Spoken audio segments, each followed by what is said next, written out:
which comes to the other thing. Beyond the perception of others, people are concerned about how they will go to the beach or how they will exercise, how they're going to do X, Y, and Z. They name all of these events that the majority of time you're not spending in that event, because I'd rather have 85%, 90% of my ability to feel like myself than 0%, which is, hey everybody. So today I want to talk about what may be holding you back from wearing wigs for hair loss, if in fact you do want to wear wigs for hair loss or toppers. There's usually two main things that are holding people back when it comes to this process, and it begins even before somebody starts to look for a wig, which is a whole other animal, trying to find the right wig for you. But even before someone gets to that point, they have mental barriers. So for anybody that doesn't know, I have 26 years of hair loss since 1999 when I was 21 years old, female pattern baldness. I've worn wigs since 2012, so 13 years, and I shaved my head in 2023. And I've lived with a shaved head since. Back to the topic. I've worn wigs for such a long time. I've had a number of experiences within this process, and I've communicated with a lot of women over the years. The two main things that I think people butt up against is the fear of what other people are going to think in their life. What will other people think if I'm wearing a wig? What will my coworker think? A friend, a family member? Will they understand? Won't they understand? The bottom line is I don't think everybody will always get it. That's just a universal truth. We can't wait for them to get it, or we will never move forward in our life with whatever it is that we want to do to help ourselves feel better. We cannot wait for the validation of somebody else to decide what we want to do to feel better for ourselves. For some people in your life, they may be like, you don't need a wig, you have hair on your head. But you know what you had, you know what you lost, and you know what you want to feel again. And wigs, for me, were absolutely life-changing. I struggled for so long. When I found wigs, it wasn't that it was a magical cure or magical fix, but putting on the right wig, by the way, that's the other aspect, finding the right one that suits you, because you can run into a bunch that don't suit you and then it's just not working and you're still feeling not right. It's about finding the right one. It's like that close enough Cinderella, glass slipper there, as close as can be, because there's no perfect wig. But when I put on finally the one, like the wig that I thought was the one, I saw myself, like, for the first time, what would have been like 13 years at that point. I hadn't seen my face in the mirror for 13 years because I was watching myself erode in the mirror for 13 years.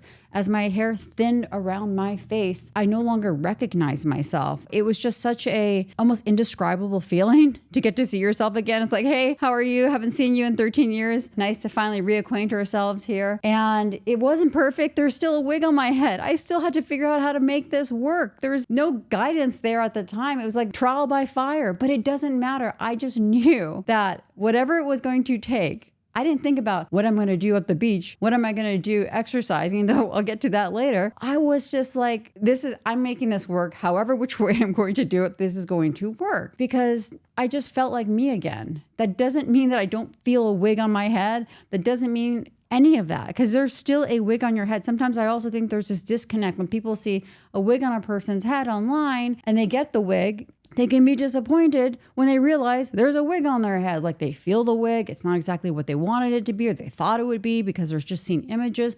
There's something on your head. You're going to feel it. You do adjust to it over time. It becomes something that's like you get used to. Like if you've never worn shoes in your entire life and then you started wearing shoes, you would feel the shoes and then you would adjust to it. Nowadays, because I do spend a fair bit of time also de-wigged. And I've done that before, where I have these spans of time where I'm like not wearing a wig as often as I am at other points. When I do put on the hair, I do feel it more than when I'm wearing a wig. We'll call it like 24/7. It's not really ever 24/7 for me, but like that full day wig wear over and over again, your system really acclimates to that. Even with grips, by the way, when I had a thicker grip to a thinner grip to a different type of wig, every single thing is like an adjustment to what you're doing every single day. But your body and your mind, it acclimates, or it does for me, or it does for a lot of people. It may not for everybody. And honestly, I've heard from several people that hated wigs and it's just not for them and they couldn't make it work. But there's a whole portion of the population out there that really does want to do this. They want to give it a try, and they're limited because they think, what will somebody in my life think about it. People will not always get this. They will not always get you. They will not always understand, especially if they are not going through this. And even those that are going through it, if they're going through it differently, we all, process this differently, experience it differently, they still may not get it. Maybe they're like, well, I started losing my hair, 10 years ago and I don't need to wear a wig. Great. Perfect for you. I do, because that's what makes me feel good. Do I need it all the time? No. Do I love having the option to wear it? Yes. Is it empowering? Absolutely. And part of making this whole process in hair loss work, when hair loss is such a disempowering thing, is, finding the things that you can do to take control back. And one of those things, if you want to do it, is wearing what they call supplemental hair, alternative hair, also known as wigs and toppers. I myself, when I started to wear wigs, I was so nervous about telling the first person, the first friend. I remember when I did it, and then it was in the car on the way to dinner, and I had enough bio hair at the time that I could, I was putting my wig behind my hairline. So this is a lace front wig, so this is all wig. But back then, what people were seeing was actually my hair, because a closed front wig sits right behind your hairline, so people really are seeing your hairline. So it can blend pretty stealthily if it's done well. And I had made this little swoop-de-doo at the top that I hadn't been able to do in forever with my thinning hair. And then the wig was around, and my friend was like, your hair looks amazing. And my heart was beating in the car, and I just wanted to get it out there. I felt like this was just not everybody has to do this, by the way, but I didn't want to hold this in. I didn't want to keep it to myself. I wanted this to be free. I didn't want to feel like I was living under the thumb of hair loss before, and I just didn't want to live under the thumb of wigs as well. So I told the first person, and she was like, no way. She did know I had hair loss, though. She was one of the few people that did know about that early on in my life, in this process. And she was very supportive. Her husband was with her. And then it was one family member. Then it was my mom. Then I told my mom, which was separate from telling my brothers and separate from telling my father. It was one at a time, at a time, at a time, at a time. And then once everybody was knocked off of my immediate friends and family, then I expanded outwards. That's the first circle to combat for me. And then it was people in the world. I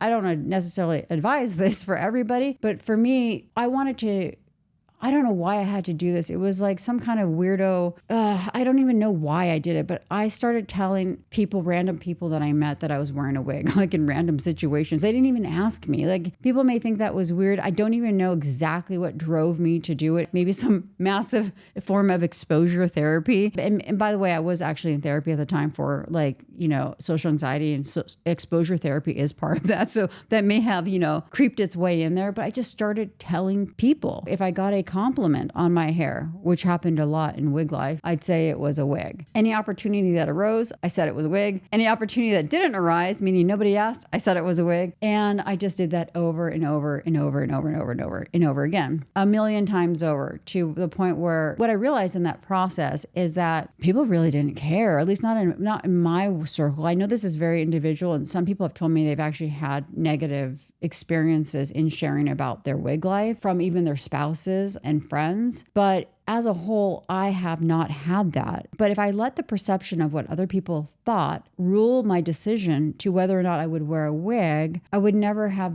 done it, because I'd be so concerned about it. I'd be chained to that, and I wouldn't be able to have experienced everything that I got after that, which for me it's not exactly total liberation from hair loss, because I still have hair loss. I have female pattern baldness. Now second hair loss.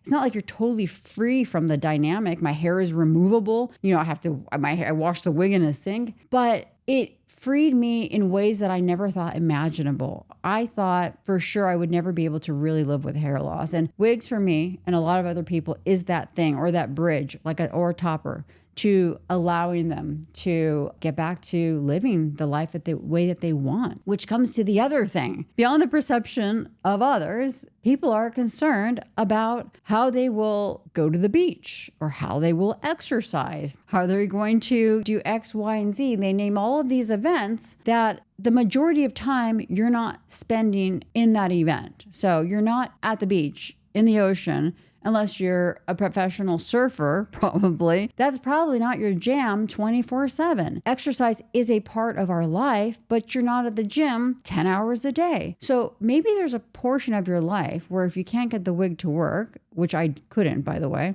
It took me 6 months to realize that my first year of wearing wigs. But if you can't get it to work in every dynamic, what if you only got back, let's say, 85% or 90% of the way you lived in this life, the way you go to work, the way you go out with friends, the way you interact with your family? What if you got back all that part? And the part that you didn't get back was the beach, the swimming pool, exercise. Maybe if you're not comfortable in those dynamics and wearing a wig, maybe those situations will not work for you. I will say some people do exercise in a wig. I found it to not be comfortable at all. There's a video on here from 2012 and it's titled Working It All Out. And basically it said the way I figured out how to make this work was by realizing that it wasn't going to work in every single scenario. I had to accept that my wigs were going to work where they were going to work for me, and they were not going to work where they weren't going to work for me. And I would wear them when they were going to help me, and I wasn't going to wear them when they wouldn't help me. So I eventually cut my hair very short where I couldn't make a ponytail,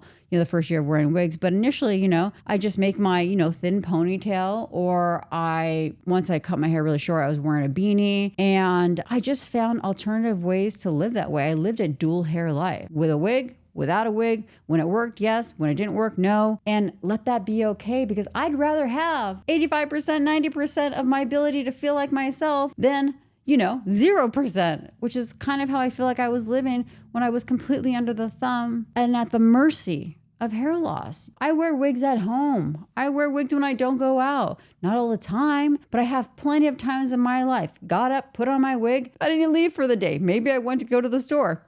Maybe I didn't. But when I passed myself in the mirror, I liked how I looked. Or I enjoy touching my hair. I enjoy feeling the strands. Things that I don't get to enjoy as somebody now with a shaved head, but even with a thinning head of hair, it wasn't there. There was a part of me that was missing. So a wig isn't a cure. It's still hair you throwing on your head. It's still removable. It's not perfect. Please hear that part. There is no perfect wig. I think that anybody that's saying or selling a perfect wig is not being honest, because I don't think there is such thing as a perfect wig, the universal perfect wig for every human being on the planet. I think we all have different needs of what we like and what we want and what's important to us. And also, by definition, it can't be perfect because it's still a wig for me. That's how I see it. It's still a wig. Total asset. Totally helped me start to accept my hair loss and move into this next phase of my hair loss life where I felt free. After 13 years of suffering, I felt free.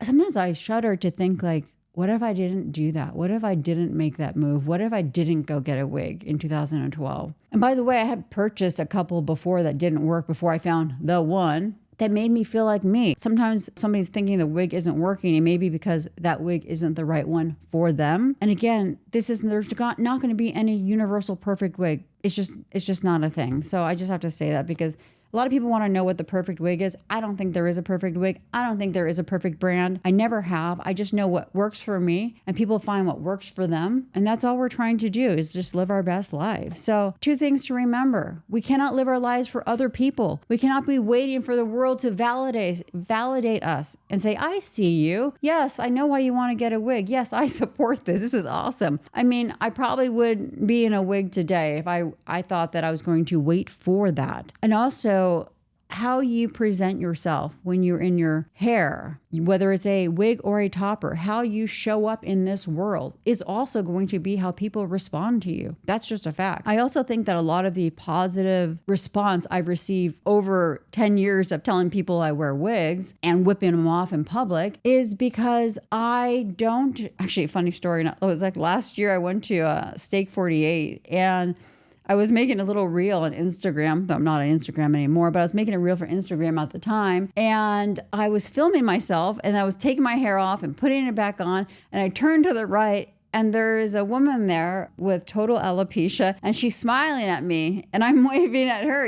We had that see you moment, There I am at a full packed bar at Steak 48. I was taking my wig off and on. The bartender saw it. Everybody sees it. Nobody cares. I'm not saying that people have to do this, but I've done these things so many times. Nobody cares. Sometimes they look over, sometimes they don't, sometimes they smile, sometimes like it's like, like women empowering women, sometimes they'd raise their glass of wine to me, whatever, if I was doing something like that. I felt like there's a word I'm trying to figure out to say of why I kept doing this, and I can't think of it right now.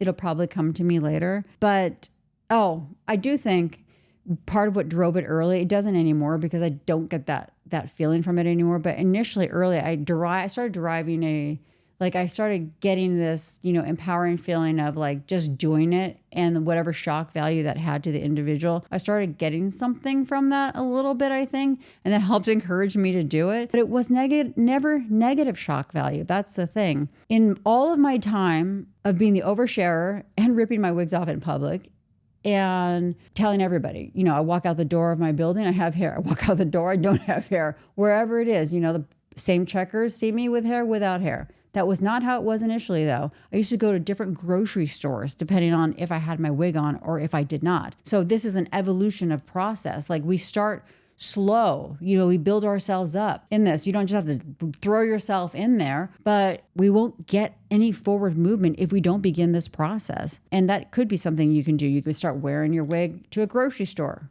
further out, drive 10 miles out, or an establishment further out. Explore, get comfortable. Try to get comfortable in public in your hair. That can be a different video. But also the activities. Don't let activities that are like 10% of your life, 5% of your life. The one day I might be, snow in the snow, whatever you've concocted in your head of how this wig will work in that dynamic. I probably will tell you in my situation, I wouldn't be wearing a wig. There would be like a buff, which is like a head covering, or nothing. Usually nowadays there has to be something on my head because my head gets cold because I have a shaved head. I just adjust to looking suboptimal where the wig doesn't work. It's all possible, by the way. By the way, some women do make their wig work in all dynamics, including some people bond their wig. So it's actually really with them at all times. They shower with it, swim in it, the whole thing.